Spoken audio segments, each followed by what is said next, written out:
Buat kamu yang gak terbiasa,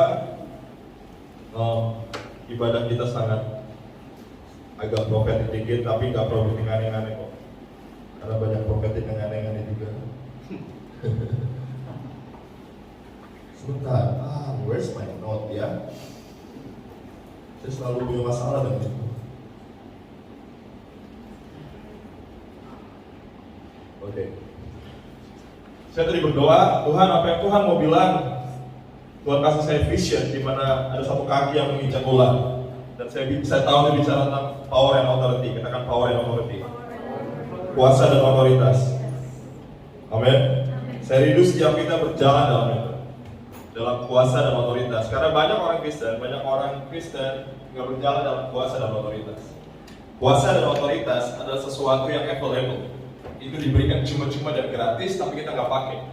Kita nggak berjalan di dalam itu. Kita nggak lihat something yang signifikan. Kita nggak lihat power. Kita nggak lihat Tuhan bekerja secara supernatural. Kita jadi orang Kristen yang biasa-biasa aja, manis-manis aja. Kita nggak lihat Tuhan bekerja secara powerful. Amin. Bahkan sayang sekali. Tapi saya rindu kita semua bisa bergerak di dalam otoritas dan kuasa. Katakan amin. Sebentar. Saya sangat semangat ngomongin ini. Hey.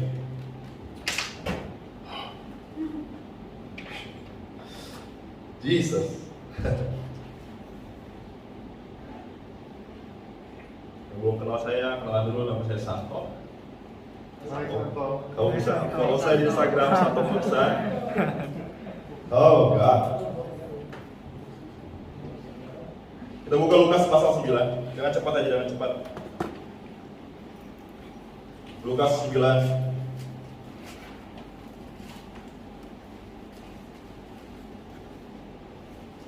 ayat 1, ayat 2 dan ayat 6. Kita bakal mulai dengan itu. Sampai pernah dengar tentang ini, kalau kamu bisa berjalan dalam otoritas dan kuasa? Sampai pernah dengar? Kalau kamu gak dipanggil Tuhan jadi orang Kristen yang biasa-biasa aja, tapi kamu dipanggil Tuhan untuk melakukan sesuatu yang luar biasa. Katakan amin. Lukas pasal 9 ayat 1. Maka Yesus memanggil ke-12 muridnya, lalu memberikan tenaga dan kuasa. Bahasa Indonesianya sangat lemah sekali. Dalam terjemahan bahasa Inggris dikatakan otoritas dan kuasa, bukan tenaga ya, bukan tenaga opo. Kepada mereka untuk menguasai setan-setan dan untuk menyembuhkan penyakit-penyakit. Dan ia mengutus mereka untuk memberitakan kerajaan Allah dan untuk menyembuhkan orang. Ayat 6. Lalu pergilah mereka mengelilingi segala desa sambil memberitakan Injil dan menyembuhkan orang sakit di segala tempat. So ada dua hal yang Tuhan kasih. Yang pertama apa? Otoritas. Yang kedua, kuasa. Kalau kamu punya kuasa tanpa otoritas, itu anggap aja kamu punya pistol, tapi kamu nggak punya izin. Polisi boleh semau-mau mereka bawa pistol kemana-mana, oke? Dia bisa bawa pistol kemana-mana, dia bisa pamer di sini. This is my gun. Tapi kalau Frankie jalan-jalan bawa pistol, tangkap. dia bakal masuk bui. Kenapa polisi yang pakai seragam lengkap, dia punya senjata, tapi dia nggak apa-apa? Karena dia punya otoritas. Negara Indonesia memberi kepada dia otoritas untuk punya kuasa. Amin. Tapi kalau kamu punya pistol tanpa otoritas, itu ilegal. Adalah ilegal untuk memiliki kuasa tanpa otoritas. Dan Tuhan mau kita bergerak dalam dua hal, otoritas dan kuasa. Amin. Amin. Apa itu artinya satu?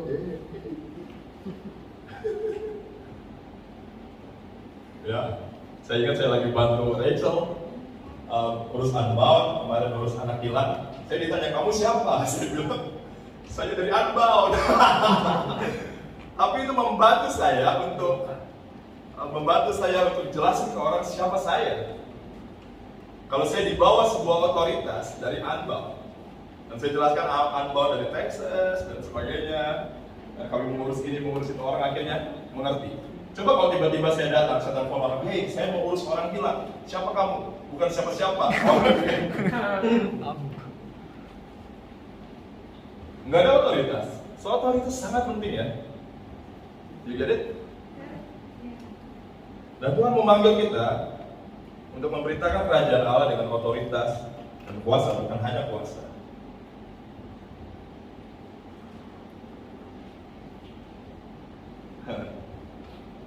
Oke, mukanya udah bingung. Oke, kita buka Lukas pasal 10 ayat 1-2.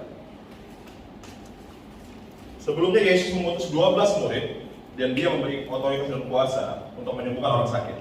Amin. Dan berkuasa atas setan-setan. Mereka berjalan dalam otoritas dan kuasa.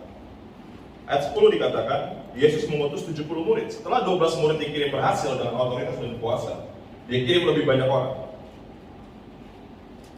Di pasal 10 dibilang, kemudian daripada itu Tuhan menunjuk 70 murid yang lain, lalu mengutus mereka berdua dan mendahuluinya ke setiap kota dan tempat yang hendak dikunjungi. Katanya kepada mereka, tuayan memang banyak, tetapi pekerja sedikit. Karena itu mintalah kepada Tuhan yang punya tuayan supaya ia mengirimkan pekerja-pekerja tuayan itu. Saya mau bilang, ladang pelaku unik siap dituai, tapi pekerja sedikit. Dan kamu nggak bisa menuai tanpa otoritas dan kuasa. Amin. Kamu nggak akan bisa melihat tuayan, kamu nggak akan bisa lihat, kita semua nggak akan bisa melihat orang-orang yang belum kenal Yesus mengenal Yesus tanpa otoritas dan kuasa. Karena itu akan sangat mustahil. Amin. Jadi Tuhan kasih otoritas dan kuasa supaya ladang yang menguning bisa dituai. Kita masuk ke ayat 17 dan sampai 20, kita baca 17 sampai 20, bakal banyak baca ayat kalau. Setelah Yesus putus 70 murid ini, 70 murid itu dibilang ayat 17, kemudian 70 murid itu ngapain? Kembali dengan gembira dan berkata, Tuhan, setan-setan takut kepada kami demi nama-Mu. Wow. Lalu kata Yesus kepada mereka, aku melihat iblis jatuh seperti kilat dari langit. Kau bayangin nggak? Pelayanan mereka bikin iblis jatuh dari langit. Mereka berjalan dalam otoritas dan kuasa sampai iblis jatuh. Boom.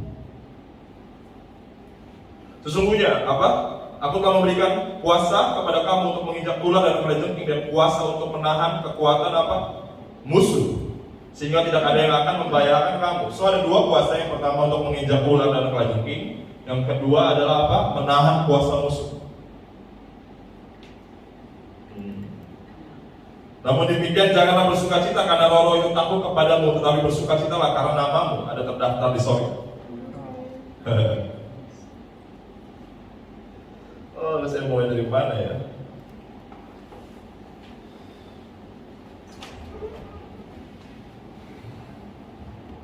Siapa yang mau ngalamin itu?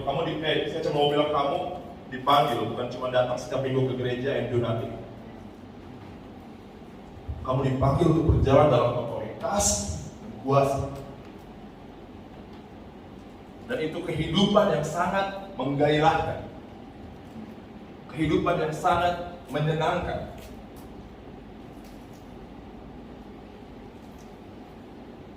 Yes. Melihat kuasa Tuhan bekerja. Saya kagum dengan satu perempuan. Dia bukan mama saya, tapi dia Catherine Coleman. Saya share cerita dia kemarin. Catherine Coleman, dia wanita yang bergaul dengan Tuhan sangat dekat menurut saya. Dari banyak cerita yang ada. Suatu hari dia berjalan di bandara. Setiap dia jalan di bandara, semua orang nggak didoain, nggak diapa-apain, dijamah Tuhan. Orang-orang bisa jatuh ke lantai, sembah di nama Tuhan, pada jatuh. Sampai dia dilarang Sampai dia dilarang untuk ke bandara karena dia bakal bikin kacau. Kathy Kuhlman selalu bilang, "Hei, saya nggak ngapa-ngapain." Tapi Tuhan yang menjaga mereka. Roh Kudus bekerja begitu kuat atas dia.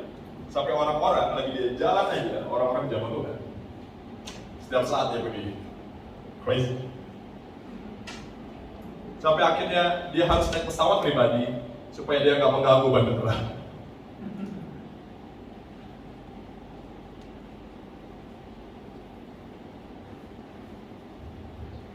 Apa yang lagi kamu dengar kisah seperti itu? Kalau saya dengar kisah seperti itu, saya lihat hidup saya santo. Saya pikir, kenapa saya nggak berjalan dalam kuasa yang sama ya? Roh Kudusnya sama, tapi kenapa saya nggak alami itu? Satu hamba Tuhan namanya, kalau pernah dengar namanya Joe Wesley, pernah dengar dia? Dia masuk ke sebuah pabrik berisi 3.000 orang. Dia hidup di bawah hadirat dan kuasa Tuhan yang begitu kuat saat dia memasuki pabrik itu. Tiba-tiba ada orang mulai menjerit dan menangis. 1, 2, 3. Orang-orang mulai tertempat dosanya oleh hadirat Tuhan. Dan bukan dalam waktu yang lama, ratusan, ribuan orang menangis. Hadirat Tuhan memenuhi pabrik itu. Dan orang-orang mulai berteriak untuk mengalami Tuhan yang berkawat.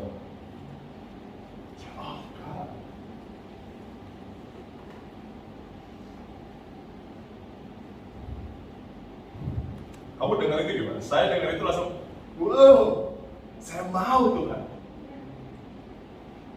Saya mau otoritas dan kuasa yang begitu besar. Tapi masalahnya, banyak yang mau kuasa, banyak yang mau anointing, tapi nggak mau assignment. Kita pikir itu diberi untuk kepuasan kita. Kita pikir itu dikasih untuk entertain. Kita pikir itu dikasih untuk kita bisa lihat hal-hal yang kerajaan Allah bukan Walt Disney. Otoritas dan kuasa diberi untuk purpose. Kalau kita mau berjalan dalam otoritas dan kuasa, kita harus berjalan dalam assignment atau tugas. Katakan assignment. Setiap orang Kristen punya assignment, punya tugas. Banyak masalahnya kita nggak tahu tugasnya Allah.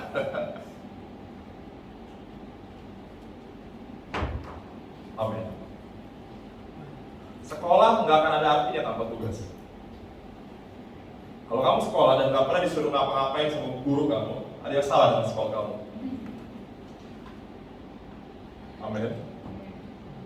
Kalau kamu jadi orang Kristen dan kamu ngerasa kamu nggak perlu ngapa-ngapain, kamu selama jadi orang Kristen kamu ngerasa kamu nggak punya tugas, ada yang salah dengan kamu.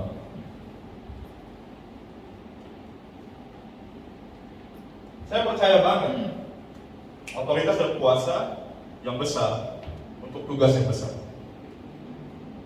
Amin. Dan kita dipanggil ke Sumatera, dan itu tugas yang besar. Dan itu nggak akan terjadi tanpa otoritas dan kuasa yang besar. Ini nggak main-main. Saya selalu pikir, Santo ini nggak main-main. This is Sumatera. What are you thinking, Santo? It's a big deal, bro. Gampang untuk ngomong, dari panggil buat Sumatera. Tapi lagi saya pikir lebih dalam, oh no.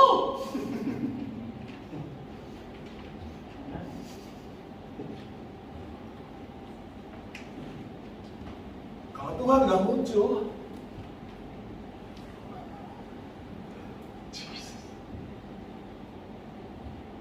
amin. Kenapa saya mau sharing ini? Ini saya percaya hati Tuhan. Karena dia mau persiapkan kita, katakan amin. Bukan saya atau beberapa orang, tapi semua orang. Tuhan mau berjalan dalam otoritas dan kuasa.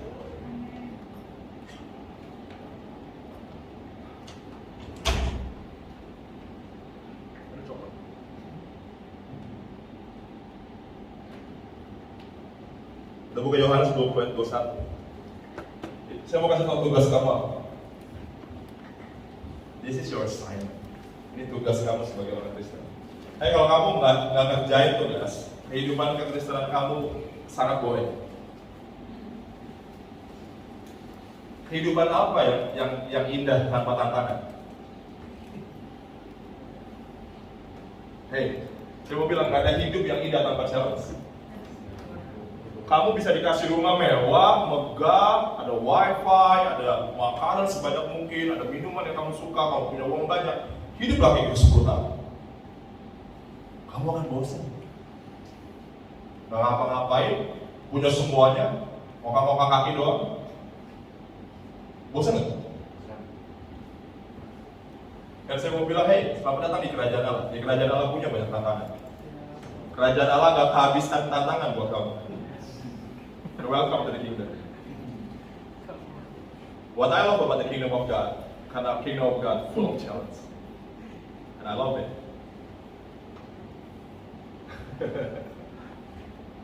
Amen.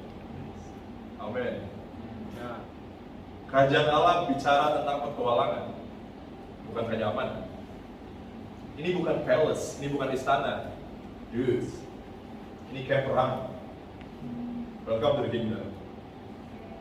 Banyak orang kini mau bicara tentang palace, fancy stuff. Masalahnya, kerajaan Allah bukan tentang itu. Ini bukan kapal pesiar, sahabat. Ini kapal perang. Welcome to the kingdom. Banyak orang berpikir kerajaan Allah bicara tentang kapal pesiar. Mereka kenal Yesus dan mereka bisa, kau akan nikmati hidup ini. Oh, wait a minute. Ini bukan kapal pesiar, guys. Ini kapal perang. And welcome to the war.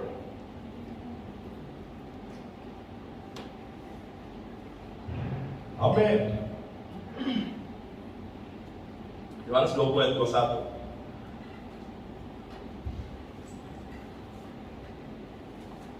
Ada ini sekarang ya. Lebih suka Bible saya. Yohanes 20 ayat 21. Kita punya culture di sini untuk bawa Bible kita setiap minggu. Amin. Dan saya good culture ya. Kadang-kadang saya juga merasa repot bawa kita begini. Tapi percayalah, lebih enak untuk interaksi dengan Bible asli. Yohanes 20 ayat 21, maka kata Yesus sekali lagi, dan sejahtera bagi kamu. Sama seperti apa? Bapa mengutus aku, demikian juga sekarang aku mengutus kamu. As my Father sent me, I send you. Damai bukan diberikan untuk nyantai. Damai diberikan untuk tugas. Karena tugas sangat tidak nyaman. Makanya butuh rasa damai. Tugas, assignment membuat kamu ada di posisi di mana semua suasana yang enggak damai. Jadi kenapa Yesus bilang, damai bagi kamu. As my Father sent me, I send you. Bagaimana Bapa mengutus aku mengutus kamu. Tapi sebelum dia utus kamu, dia kasih damai dulu. Supaya kamu ready, ada di situasi yang enggak damai.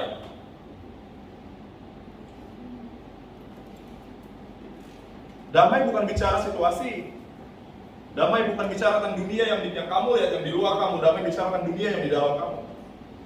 Dan dunia yang ada di dalam kamu harus memerintah dunia yang ada di luar kamu. Dan dia kasih damai untuk assignment. Apa assignmentnya? As my Father sent me, I send you. Sebagaimana Bapa mengutus aku mengutuskan kamu. Untuk apa? Kita baca. Assignment, kita buka 1 Yohanes 3 ayat 8. Bahasa Indonesia sangat lemah, jadi kita mau baca dari terjemahan bahasa Inggris kalau ada dari New Living Translation. 1 Yohanes 3 ayat 8.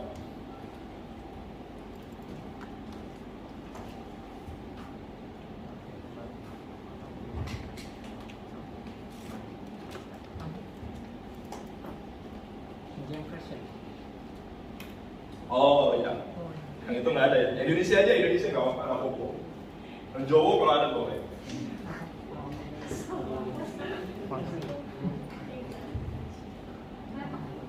Satu Yohanes 3 ayat 8.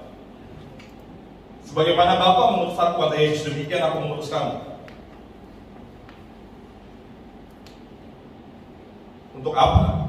Diutus untuk apa? Oke, saya bakal, ini terjemahan Indonesia ya. Saya baca yang bahasa Inggris.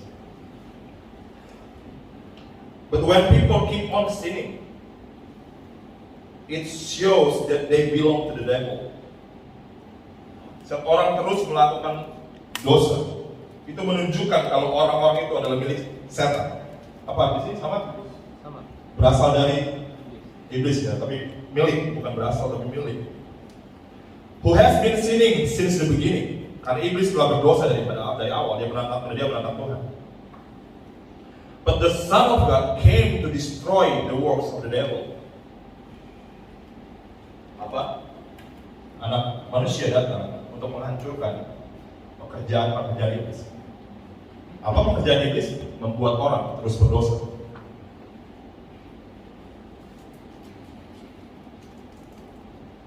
So kita diutus Tuhan untuk menghancurkan perbuatan iblis yang apa? Yang mengikat orang untuk terus berbuat dosa. Dan kita semua dipanggil untuk assignment itu, untuk membawa perdamaian bagi orang-orang yang hidup dalam dosa. Dosa menyebabkan banyak hal.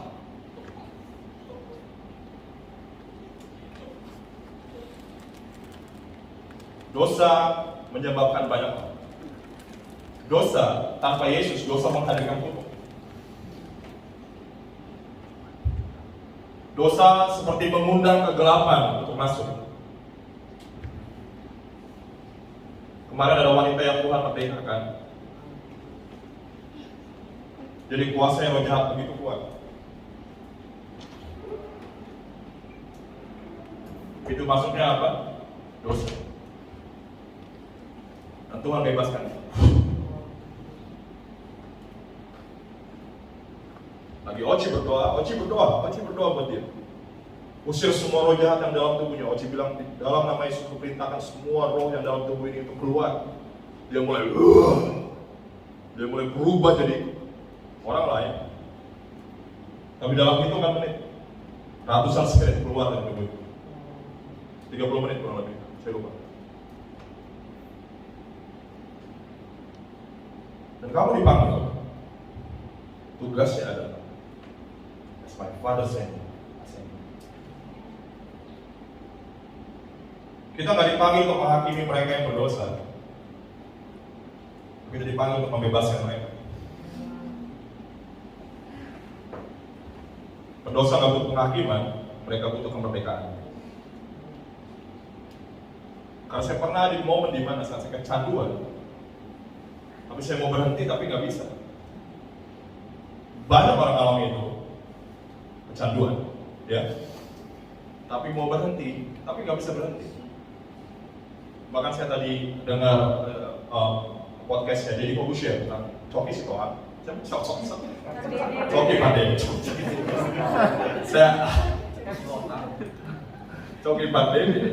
Coki Pandey bicara sama pendeta Yeri kalau sebenarnya dia mau berhenti, tapi dia nggak bisa. Karena dosa sangat kental hubungannya dengan roh jahat. Di mana ada dosa, di situ ada roh jahat. Karena orang Kristen takut dengan ruangan gelap, dipikir di situ ada setan. Hey, setan gak perlu datang dengan suasana gelap, dia datang lagi dosa dilakukan.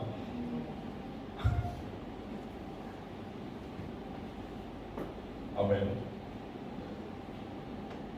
Dan untuk ini perlu otoritas, perlu kuasa. Amin. Amin. Dan masalahnya, orang-orang Kristen yang harusnya punya assignment, orang-orang Kristen yang harusnya berjalan dalam tugas itu untuk membebaskan orang-orang dari dosa, malah terbelenggu sendiri dengan dosa.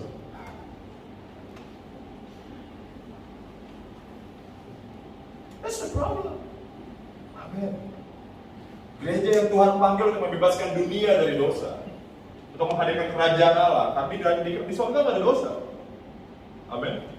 So, kita menghadirkan kerajaan surga, kita menghadirkan kekudusan buat hidup orang-orang. Dan gereja dipanggil buat itu. Masalahnya gereja sendiri, banyak anak-anak Tuhan sendiri terikat dengan dosa.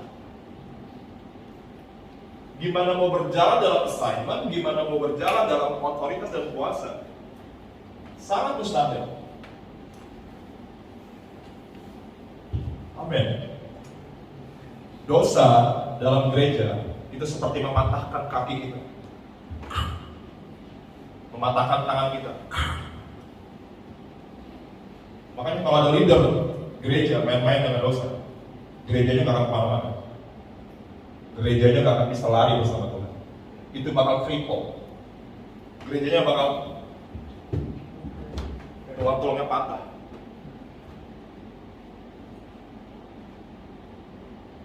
Gak bisa. Gak bisa.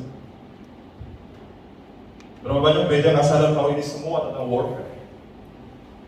Satu, kamu terlalu ngeroh, kamu selalu bicara tentang spiritual warfare. Why?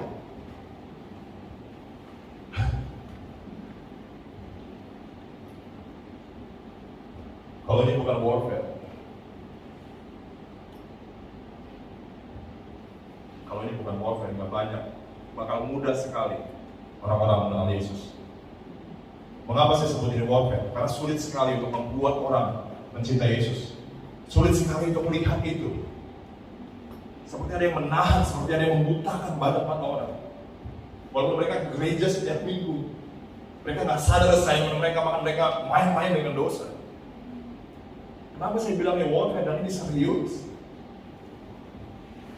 Tapi Yesus bilang, "It's my Father sent me."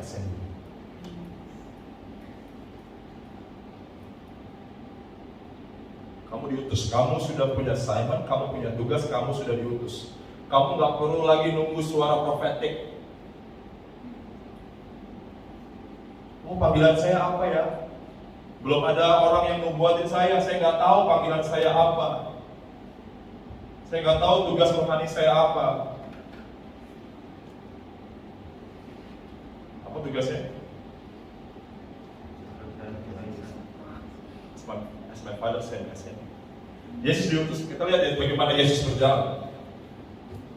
Bagaimana dia berjalan? Pertama dia dibaptis, Roh Kudus turun ke atas. Oke. Dia berjalan, dia bilang, "Inilah anakku yang kukasihi, kepadanya lah aku berkenan." Ada perkenanan Tuhan, Roh Kudus turun. Dia berjalan dalam perkenanan Tuhan karena dia berjalan dalam kebenaran. Dia hidup dalam ketaatan penuh dengan Bapa. Roh Kudus turun, ketaatan. Kalau kita kebanyakan Roh Kudus turun, nangis-nangis, besok nggak taat lagi, nggak ada artinya. Nangis-nangis di altar call, nangis-nangis di mana, di jamaah Tuhan tanpa ketaatan, nothing. Itu seperti menumpahkan minyak kepada tempat yang bocor. Kita tetap powerless.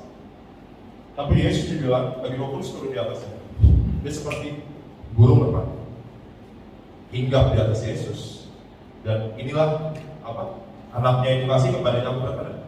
Yesus berjalan sangat berhati-hati. Saya mengibaratkan bagaimana kita berjalan dengan Roh Kudus seperti jalan saat ada merpati di pundak kita. Bagaimana caranya untuk dia nggak pergi? Kita akan sangat apa?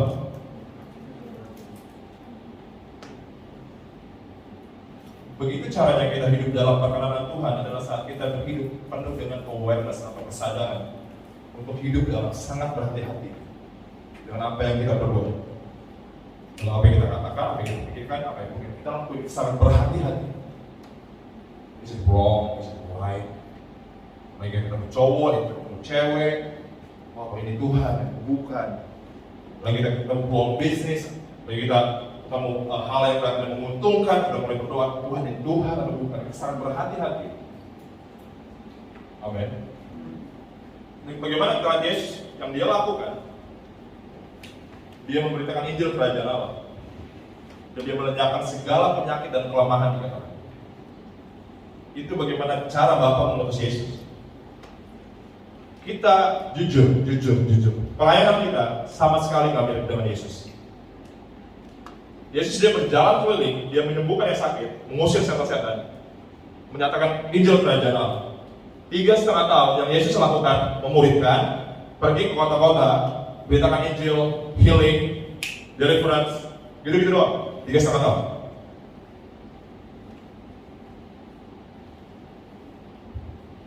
Nah, kamu dipanggil untuk itu. Kita nggak dipanggil untuk duduk-duduk manis di sini dan berharap Sumatera akan dijamah Tuhan. No. As my father said, I send you.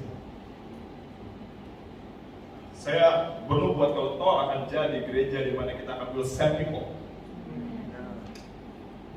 Hey, Santo, kirim saya ke Brazil, kirim saya ke Amerika. No. Hey, orang di sekeliling kita banyak yang terikat dalam dosa. Kita nggak perlu ke macam-macam lah. Nggak usah gini-gini lah. Wah, Tuhan kirim aku ke apa ya? Ke Inggris. Gak usah repot-repot, bos. Ya, Frank Sewu, Bandar Jaya, Metro, Tanggamus. Banyak yang butuh Yesus. Kita kemarin ke Bandar Jaya, saya hancur hati saya. Yang bikin saya hancur adalah pendeta-pendeta di sana di Jawa. Mereka nangis. Mereka Tuhan seperti jama mereka.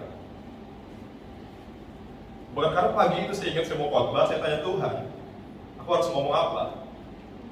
Beberapa hari yang lalu, saya lupa saya kapan nanyanya, tapi saya bilang Tuhan, saya mesti khotbah apa di Bandar Jaya. Tuhan bilang, anak serigala mempunyai apa? Burung mempunyai sarang, serigala mempunyai liang, tapi anak manusia nggak punya tempat menaruh kepalanya. Saya bilang, oke, saya akan khotbah itu.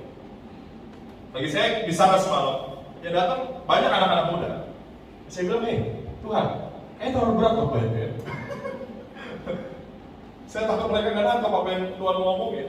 Tapi ternyata, lagi di akhir khotbah setelah Tuhan jamah banyak orang, pendetanya bilang gini, ini suara Tuhan. Burung nggak punya sarang, serigala nggak punya liang, tapi anak manusia, apa? Burung punya sarang, serigala punya liang, tapi anak manusia nggak punya tempat untuk menaruh kepalanya. Dia bilang, ini suara Tuhan. And I was like, gotcha. Ternyata benar ya. Hey, as my father said, I send you. Authority dan kuasa bukan buat main-main. Kalau kamu mau, saya mau bilang ini, kita berjalan dalam assignment, lagi kita berjalan dalam tugas. Authority dan kuasa akan follow. Kita nggak perlu mengejar authority and assignment. Oh Tuhan, aku mau kayak Kevin Coleman. Kita nggak harus kejar itu. Tapi lagi kita berjalan dalam assignment, otoritas dan kuasa akan follow.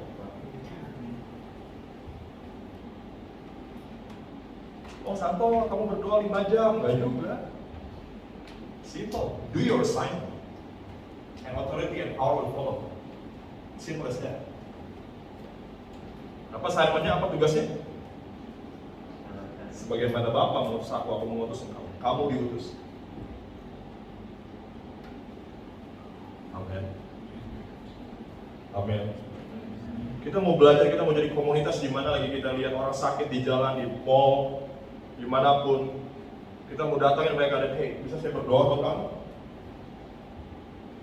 Mas Anto, gimana kalau nggak terjadi sesuatu? It's okay.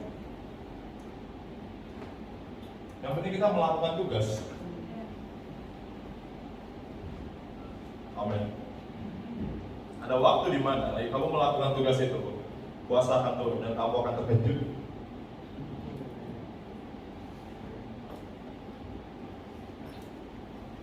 Saya dulu worship leader. Saya suka melayani dengan my talent karena saya suka nyanyi dari dulu. Tapi melayani dengan talent gak cukup. Kamu harus melayani dengan authority and power. Daud, seseorang yang punya talent tapi juga punya power dan authority. Lagi Saul dirasuk setan, Daud hanya main kecapi. Setan pergi dari Saul.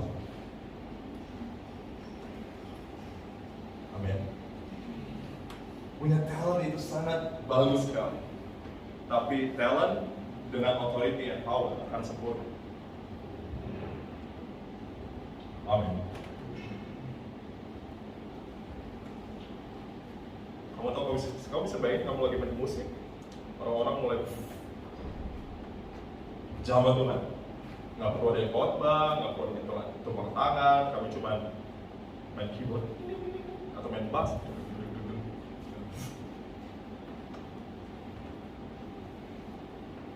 Bukan tentang apa yang kamu lakukan, tapi apa yang mengalir lewat kamu.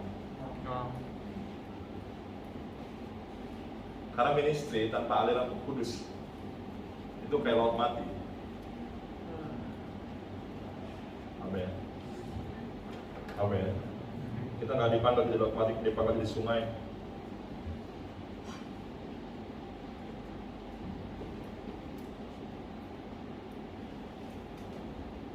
Oke, kita buka Lukas 10 ayat 21 sampai 24. Ada sikap hati kedua untuk berjalan dalam authority yang power. Yang pertama tadi apa? Assignment. Kamu mesti bilang, hey Santo, hey Frankie, kamu mesti bilang sama diri kamu sendiri, hey Frankie, kamu punya tugas. Tugas kamu di bumi bukan buat cari duit aja, tapi untuk diutus seperti Yesus diutus. Untuk berjalan seperti Yesus berjalan. Dan yang kedua adalah Lukas 10 ayat 21 sampai 24, kita kembali lagi ke sana.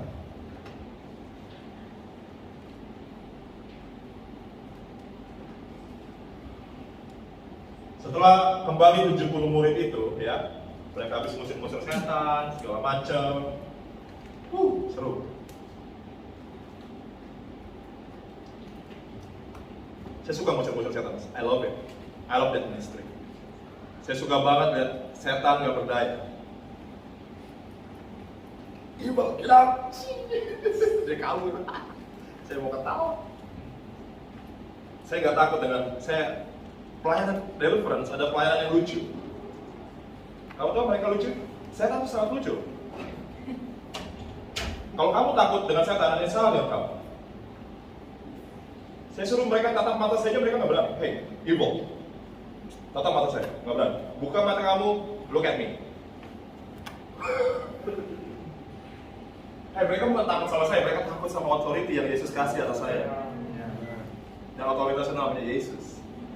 Mereka nggak lihat Santo, mereka lihat Yesus di atas Santo.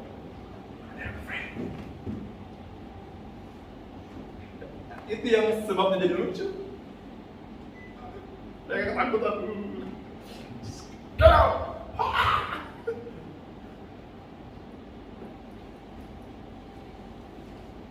Kamu dipanggil dalam authority dan power. Katakan sama-sama yuk, otoritas dan kuasa. Tepuk tangannya, hey, kamu berjalan, kamu dipanggil untuk berjalan dalam otoritas dan kuasa.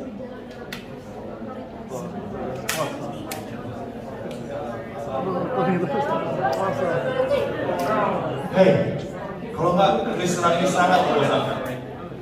To be honest with you. Saya boleh buka jaket, saya merasa rada berat coy.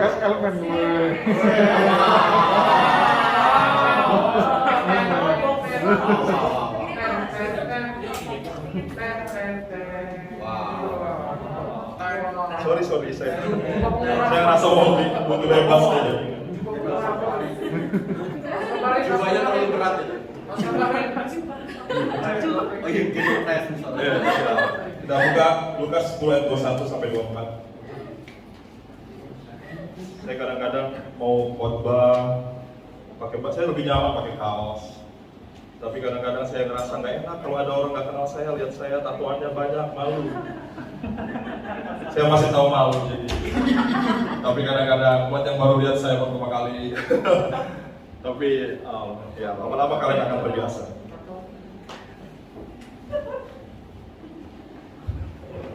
Saya kemarin saya di mana, saya nggak berani, saya pakai panjang seharian karena saya takut dimarahi oleh bosku. Malah ternyata senior di sana jadi saya pakai tangan panjang. Dan saya mau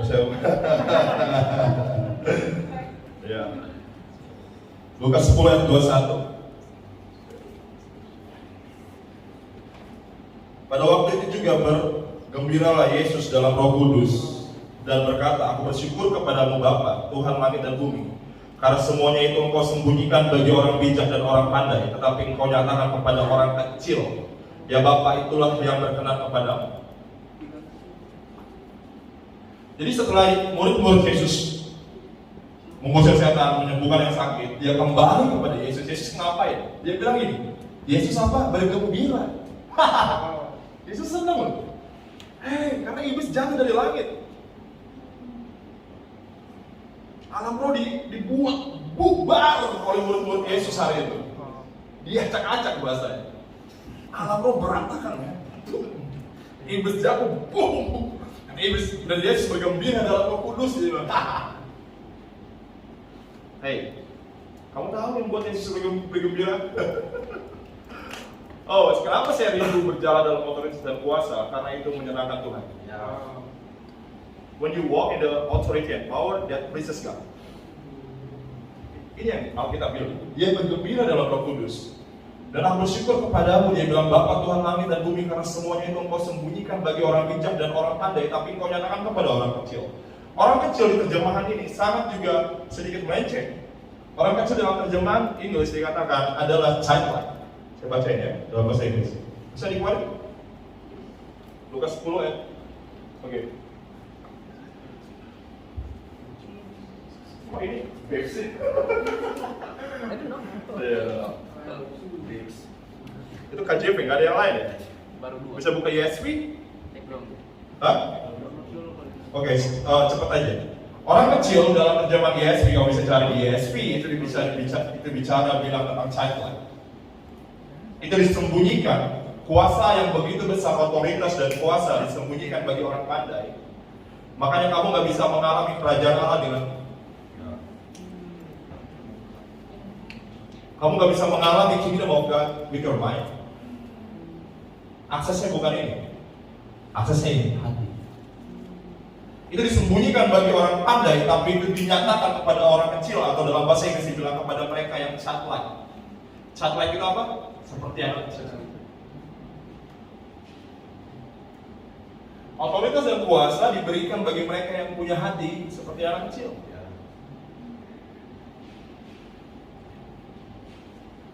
Saya mau bilang, kalau kita gereja fokus cari keuntungan, nggak akan ada kerajaan Allah. Karena kita nggak kayak anak kecil. Kita cari cuan. Oh, sewa ruangan 2 juta, berarti kita dapat persembahan mesti 2.500.000. Hai, berarti masih ada cuma kopek.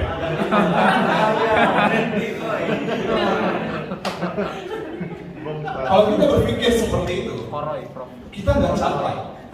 Anak kecil nggak pernah berpikir tentang kebutuhan. Anak kecil nggak pernah khawatir tentang banyak hal, karena dia tahu dia punya Bapa yang memelihara dia. River nggak pernah takut besok makan apa, karena dia tahu Joe dan Robin akan kasih mereka makanan besok pagi. Jojo nggak pernah takut, besok makan apa, mami. Mereka nggak pernah khawatir. They have no worries. Amin. Mereka hanya bergembira tentang hidup ini. Amin. Dan Tuhan mau orang-orang yang berjalan dalam itu, dan berjalan dalam otoritas dan kuasa adalah orang-orang yang punya hati childlike, seperti anak kecil. Ayat 22 dibilang, semua telah diserahkan kepadaku oleh Bapakku, dan tidak ada seorang pun yang tahu siapakah anak selain Bapa, dan siapakah Bapa selain anak, dan orang yang kepadanya anak itu berkenan kepadanya. Sesudah itu berpalinglah Yesus kepada murid-muridnya tersendiri dan berkata, berbahagialah mata yang melihat apa yang kamu lihat. Karena aku berkata kepadamu, banyak nabi dan raja ingin melihat apa yang kamu lihat, tetapi tidak melihatnya, dan ingin mendengar apa yang kamu dengar, tetapi tidak mendengarnya. Banyak nabi dan raja ingin lihat apa yang ingin kamu lihat, tapi mereka nggak bisa lihat. Banyak nabi dan raja ingin dengar apa yang ingin kamu dengar, dan mereka nggak bisa dengar. Karena kerajaan Allah nggak ada hubungannya dengan posisi. Amin.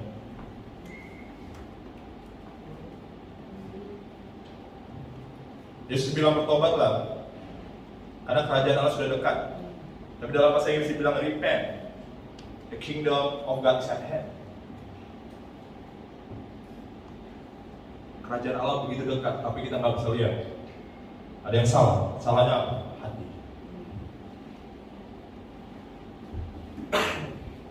Hati kita nggak bertobat. Hati kita nggak kayak anak kecil.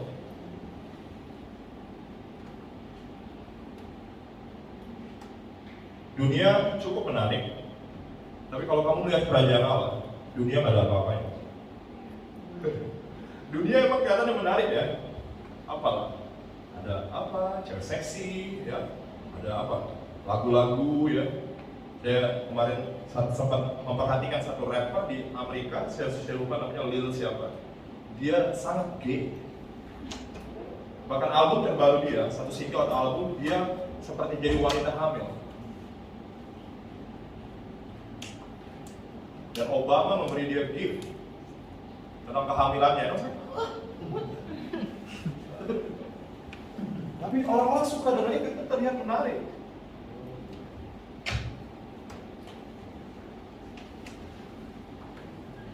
Kerajaan Allah lebih menarik, mereka nggak lihat aja. Amin. Amin. Hai, saya mau bilang kalau Kristen yang membosankan, yang kamu punya agama bukan kerajaan Allah. Kalau kekristenan kamu membosankan, nah kamu punya agama religion, you don't have kingdom. Tapi kalau kamu melihat kerajaan Allah, kalau kamu hidup di dalam kerajaan Allah, it is so exciting. Setiap hari buat saya sangat penuh excitement. Seperti saya, aku nggak tahu hari ini apa yang Yesus akan lakukan hari ini. Kemarin Yesus bawa aku injilin seseorang di gym, tapi nggak tahu hari ini ngapain. Dan besok ngapain. Dan setiap hari saya hidup dalam expectation tentang apa yang Tuhan bisa lakukan hari itu. Untuk orang-orang di sekeliling saya, untuk orang-orang yang saya temui. That's awesome, bro. Nggak ada yang hidup lebih menggerakkan. Come on.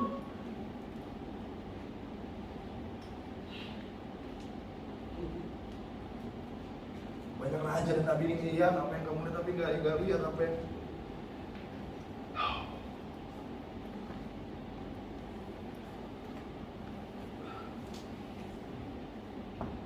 Amen.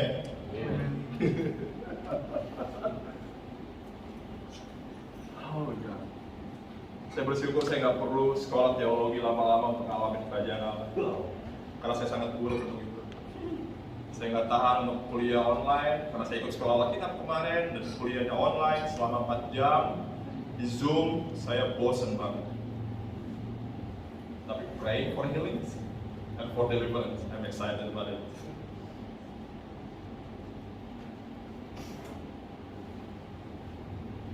Dan buku yang terakhir tentang authority. Kamu mesti ngerti.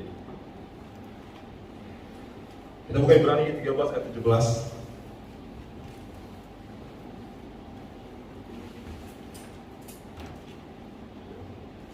Sekali lagi saya bilang, orang berjalan dalam kuasa tanpa otoritas itu ilegal. Saya percaya tentang otoritas ilahi, yaitu Tuhan sendiri. Tapi saya juga percaya tentang spiritual authority, yaitu orang yang menaungi kamu secara roh. Bisa dibilang pemurid kamu, orang yang memuridkan kamu, bisa dibilang spiritual father, atau bisa dibilang apapun itu.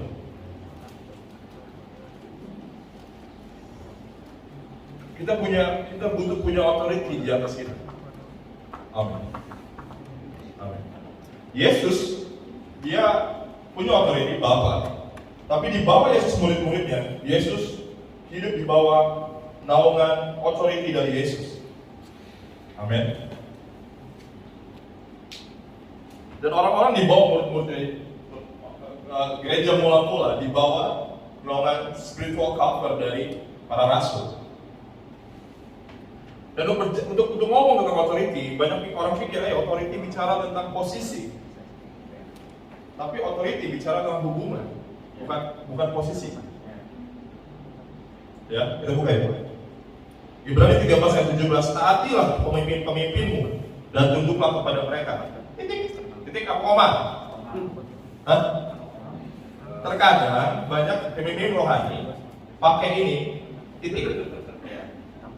Taatilah apa? Pemimpin-pemimpin dan tunduklah kepada mereka. Titik. Oh Mbak Titi, kalau kita formal. Nggak perlu ngerti.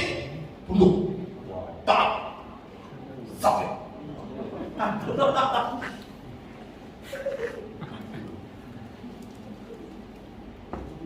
Sit down. Be humble.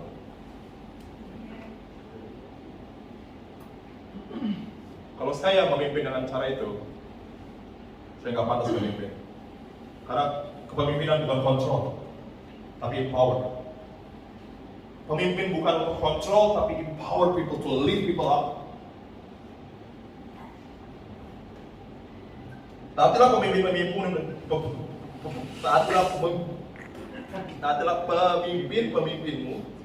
dan tunduklah kepada mereka, sebab mereka berjaga-jaga atas jiwamu sebagai orang-orang yang harus bertanggung jawab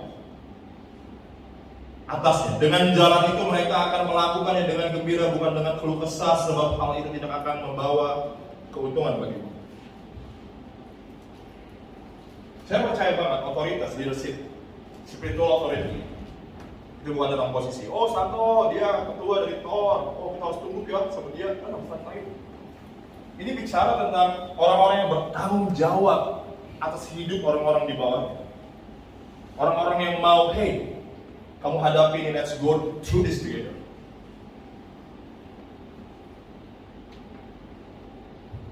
Kenapa saya bilang ini penting? Karena kalau kamu berjalan, kamu mau, saya mau beritakan Injil. Hey, pelayanan itu nggak mudah. Pelayanan itu bisa menyakitkan kamu juga. Terkadang sangat hurtful. Kamu butuh punya orang di atas kamu yang kamu bisa datang, hey, siapa lah namanya? Ya, Kak, Bang, Mas, ini yang gue hadapi. Tuhan panggil gue untuk melakukan ini, tapi gue kayak gini, gue harus gimana ya? Ini sangat menyakiti gue.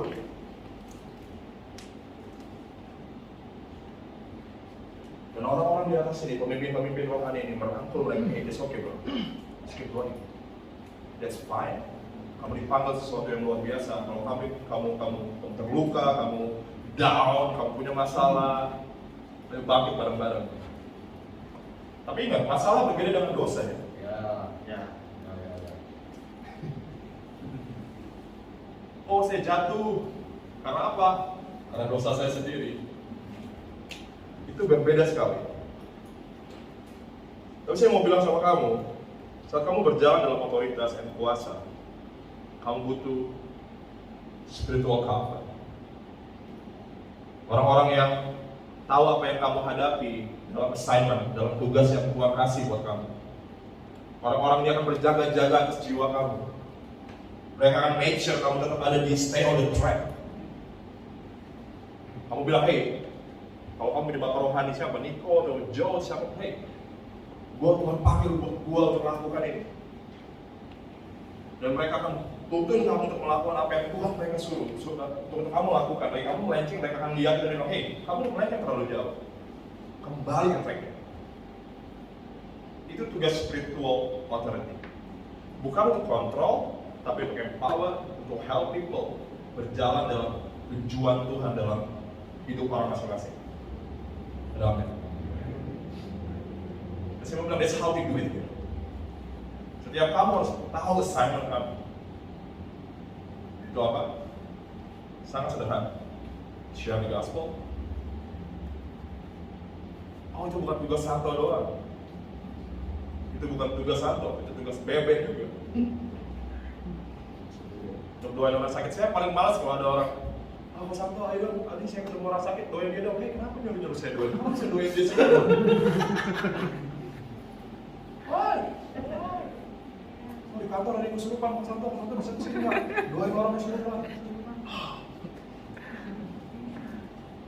Do your assignment. It's not only my job. Bukan pekerjaan saya sendiri. Itu pekerjaan kamu juga. Itu juga assignment kamu. Oh, Mas Santo saya ada bukan dari agama lain, tapi dia nanya-nanya saya tentang Yesus terus. Gimana ya sih jelasinnya? Hey, it's not my job. Jelasin ke dia dengan cara kamu sendiri. Amin. Amin. Tapi lagi kamu punya masalah dengan itu, lagi mulut musik setan dan setannya nggak keluar, dia mereka lagi Yesus. Kenapa yang nggak keluar? Dan kamu bisa lakuin itu di sini. Tapi kamu lakuin dulu. Jangan belum lakuin, udah bosanto. Iya. Kalau kamu ketemu orang sakit dan dia terbuka, didoakan, doakan. Kalau kamu doain sekali, 2 kali gak lihat apa-apa, kamu jadi bosan kok. Gue doain apa, nothing happen ya. Lu bisa bantu gue doain di sini. Amin. Amin. Semua orang di sini butuh spiritual power. Ya. Kamu butuh orang-orang yang ada di atas kamu. Bahkan saya masih ingat pertama kali saya menjalankan kantor, itu kurang lebih 5-6 tahun yang lalu. Saya sangat dilematik waktu itu. Kadang saya ngerasa Tuhan panggil saya untuk melakukan itu, tapi saya bilang saya harus dengar dari papa rohani saya. Jadi kita ketemu di coffee shop sampai 1:30 malam untuk bahas ini. Saya cuma doa bilang malam itu gini, Tuhan, kalau memang ini dari Tuhan, kalau toh dari Tuhan, papa rohani saya akan bilang ya.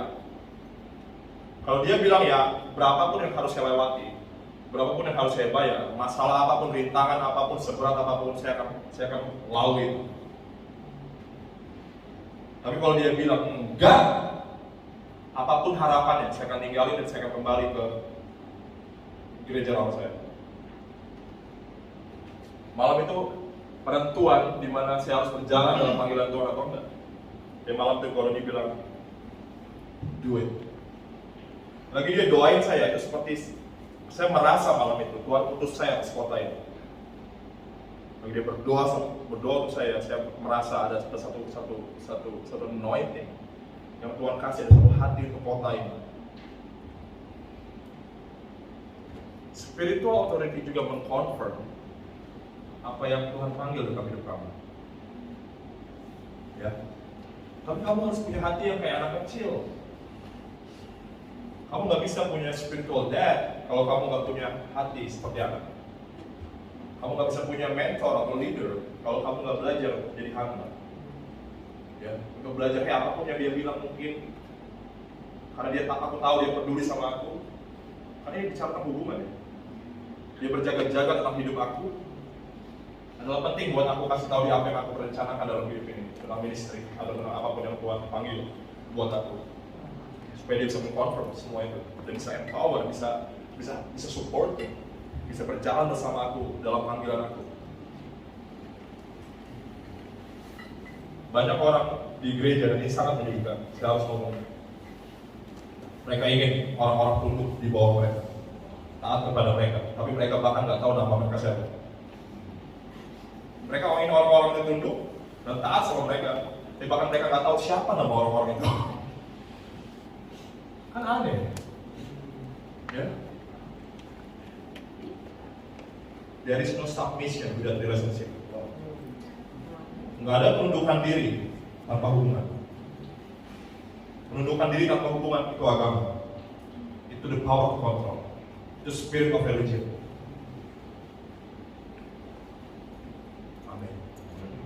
Dan dari situ kita belajar, sebelum menegur orang harus ada relationship. Ya. Kamu nggak bisa lihat orang Kristen merokok tiba-tiba bertolak. Itu penghakiman, itu bukan kasih. Tapi lagi ketemu kan, kamu ketemu mereka, kamu bilang, hey bro, kamu bangun hubungan, kamu tunjukin kamu mengasihi dia. Ada momen di mana kamu bisa bilang, hey bro, smoking is wrong, merokok salah. Tuhan gak suka dengan itu. Harus ada kasih dulu yang masuk. Amin. So kita mau berdiri, kita mau berdoa. Saya ngomong panjangan kayaknya, sorry. Saya ngomong selalu panjang kayaknya. Berapa? Adam juga cukup itu. Maaf.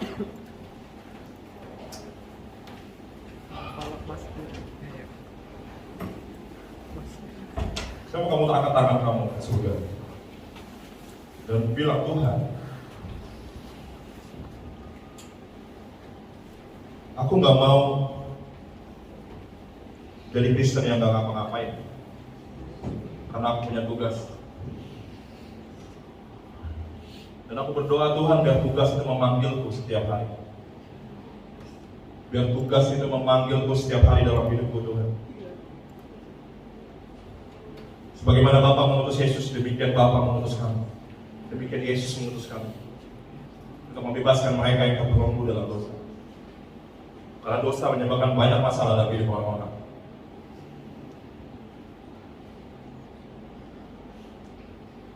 Saya mau setiap kita berkomitmen ke Tuhan. Tuhan, aku mau lakukan assignment yang Tuhan kasih. Aku mau hidup seperti Yesus. Aku mau supaya aku bisa mengalami authority dan power yang Tuhan janjikan. Dan aku mau punya hati seperti anak kecil. Kalau hatiku hari-hari ini penuh dengan banyak pemikiran manusia, banyak khawatir, tapi aku mau kayak anak kecil saat ini, Tuhan. Karena kerajaan Allah bisa diakses dengan hati seperti anak kecil. Dan aku ingin mengalami itu karena itu tersembunyi bagi mereka yang aku. Tapi itu dibuka Tuhan untuk mereka yang punya hati seperti anak kecil. Anak kecil selalu ingin dekat dengan orang tuanya. Saya berulang kali lihat saat Joe atau Robin pulang, anak-anak mereka akan lari menghampiri mereka. Anak kecil seperti itu. They run to their father. Kalau punya hati seperti anak kecil selalu berlari kepada Bapa kami di surga.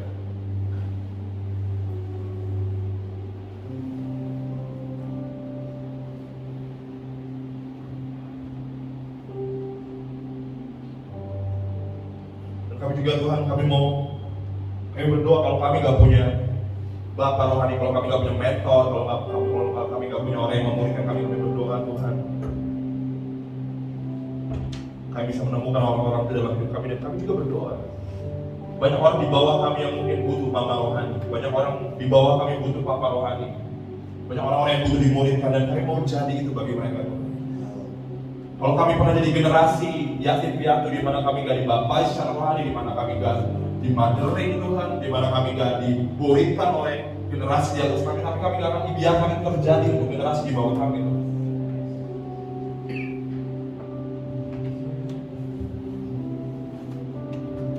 Yesus kami berdoa Tuhan, kalau Tuhan adalah orang-orang yang berjalan dalam otoritas dan kuasa,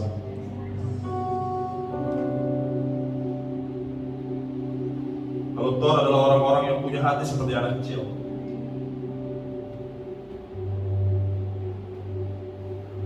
dan Tuhan adalah tempat di mana penuh dengan papa dan mama rohani buat banyak orang, dan mereka juga adalah anak rohani dari orang tua rohani mereka Tuhan. Thank you God. Dalam nama Yesus kami berdoa. Amin.